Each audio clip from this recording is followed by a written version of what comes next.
Hello everyone, welcome to EasyTVMoney.com video number 4. This is Nick Cho. In this video, I'm going to show you how you can outsource to get your own website in 1 to 2 weeks for $50 to $300. Let's get started. To outsource, I highly recommend Elance.com and Guru.com. They're the two most popular freelancing websites in the market. I'm going to use Elance as our example. Elance is an online talent marketplace where individuals and businesses can post their projects and professionals can bid and work on those projects.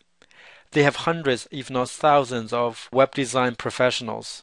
It is free to post your project. The process is like this.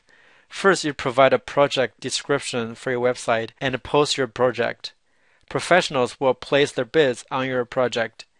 You can then pick the web designer to design your website based on his or her portfolio, ratings, and bid price. The designer then starts working on your site and usually delivers your site in a zipped file. You can then make the total or remaining payment. Now I'm going to show you step by step how to post a project on Elance. First, let's visit Elance.com website. Then click Register in the upper right corner. Then follow the step to create your account. Once you log in, click Post Your Job in the upper right corner. Here, you will need to enter the following information for your project. First, job title. I suggest you use a clear and concise title so that professionals can easily find your project. Next one, job description.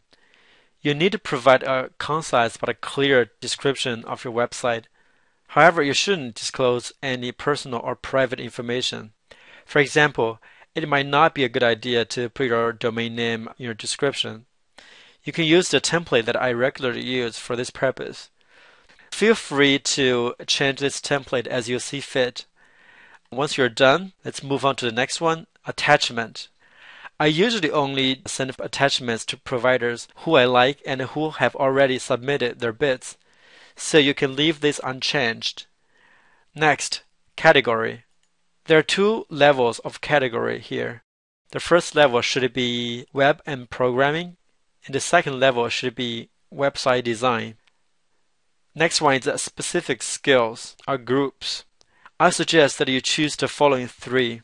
CSS, click on it. HTML, and click on it to choose. And the last one, SEO, and click on it to choose it. Now, CSS is a style sheet that controls the formatting of your websites. Now, HTML is simply the programming language to code web pages. SEO stands for search engine optimization. SEO techniques are used to make web pages more search engine friendly. They're just the basic skills that I think a web designer should know. Now once you're done, let's move on to job type. I would recommend a fixed price so you know how much you're going to pay before a web designer begins work. When you choose fixed price, the approximate budget option will show up.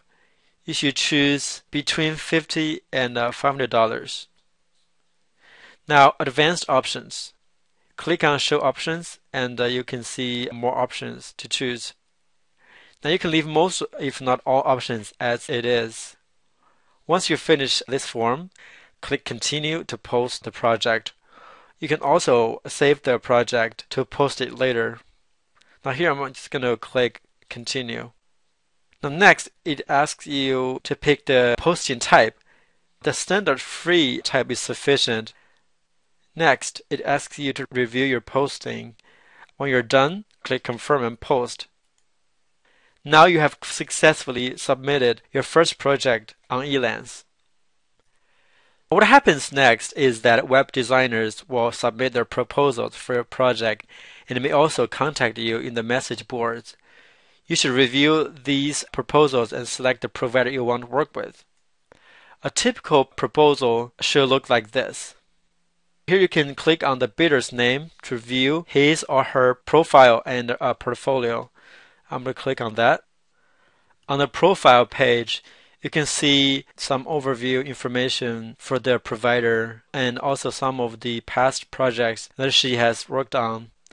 On the right side, you can see the number of jobs she has worked in the past 12 months or since she had joined Elance. You can also view the number of reviews, number of clients, earnings, and repeated customers. Now let's go back to the proposal. On this proposal, you can also see the proposal the bidder provided and also the bid. In the proposal, the bidder will usually introduce his or her background and experience and how he or she can help with your project.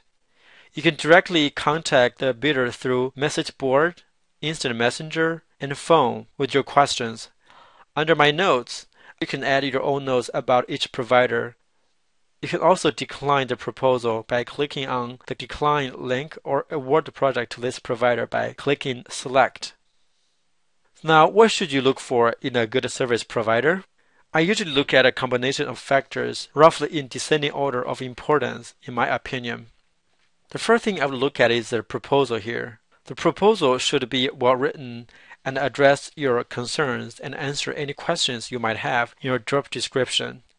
Second, I would look at the provider's profile. What's the provider's background and credentials? How many jobs has the provider completed in the past 12 months? Has he or he worked on similar projects before? How many reviews has he or she received? How many past and current customers does the provider have? Percentage of repeat clients? How about earnings? Does he or she have an impressive portfolio? All of these factors are very important when evaluating a provider. Next, I would look at the provider's portfolio. The portfolio usually contains his or her past projects. Look at some of the websites he or she has designed before and see if they are good quality. Evaluate the page layout, fonts, colors, logo, and graphic design, among other things.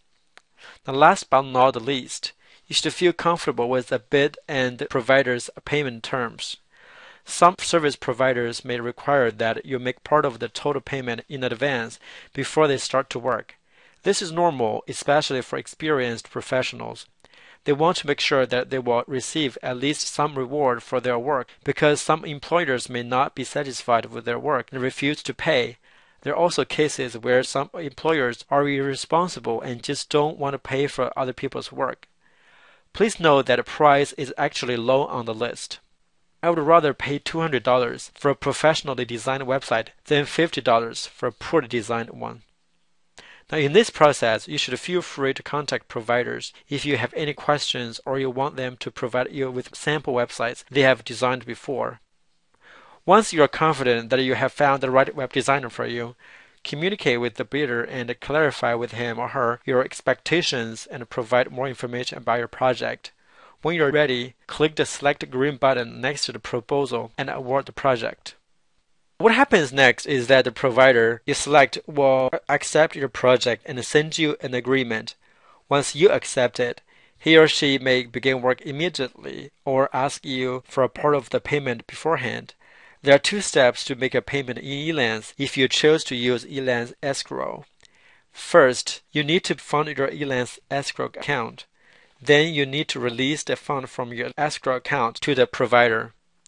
When your provider is working on your project, you should routinely maintain contact with him and make sure that he or she is following the guidelines and deadline. When your web designer finishes the website, you can usually ask him or her to make a couple of revisions if you don't like some features of the design. Make sure that the files he or she sent you are ready to be uploaded to your web host.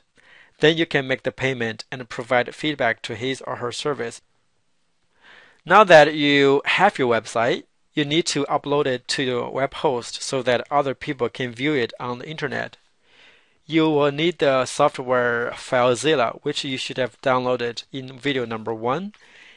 Now that you have your own website and it is online, you still have one more thing to do. Submit it to search engines so that other people can find your website. You only need to submit to the big 3 search engines, Google, Yahoo, and Bing. Once you're done, you just got your first website.